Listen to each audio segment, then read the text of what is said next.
reading one article claiming that high doses and continuous administration of LDN can foster cancer progression, whereas low doses and intermittent treatment may have potential anti-cancer efficacy. Is it important to take intermittently? So this isn't, I don't know if I necessarily agree with the first part of this statement. I don't know what they mean by high doses or continuous administration. Taking LDN daily for cancer has been widely used, and it's widely studied for numerous different types of cancer. You can find, the abstracts on the LDN Research Trust website. So I encourage you to go there if you have a specific cancer that you are wanting to research with LDN. So I don't know if I would necessarily agree with this statement. Like I said, daily dosing could be considered intermittent dosing because of the half-life is only 6 hours. So generally that is how it is taken. If you were asking about maybe this 4-day on, 3-day off thing, that has been studied and is used by certain providers. I don't think necessarily one is better than the other. It's really on the preference of the provider and what type of cancer they are treating. I hope I interpreted that question correctly. Michelle or Janine, anything that you wanted to add to that?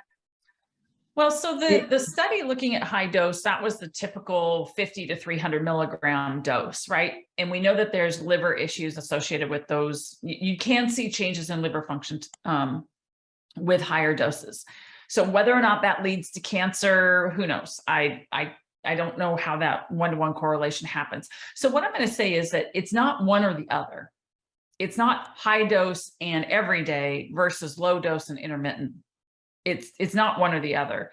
You can do low dose and every day and still be anti-cancer, because as Sam said, when we looked at the studies with B-cell lymphomas, the breast cancer, pancreatic cancer, even cancers in the GI tract, that was everyday dosing and it was low dose. It was 4.5 or less. So, and those had tremendous outcomes. Because we know that low dose naltrexone actually binds to the opiate growth factor receptor, we can see tumor regression. And again, that's done with everyday dosing.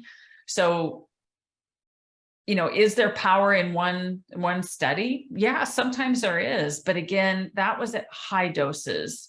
So it's not high doses and every day versus low dose and intermittent, 4 on, 3 off. You can do low dose and every day and still get tremendous results. And you're right. Dr. Kahn has spoken on this in the past. Dr. Dalgleish, he studies this extensively with cancer and also talks about CBD and its activities as well. And again, very, very well studied.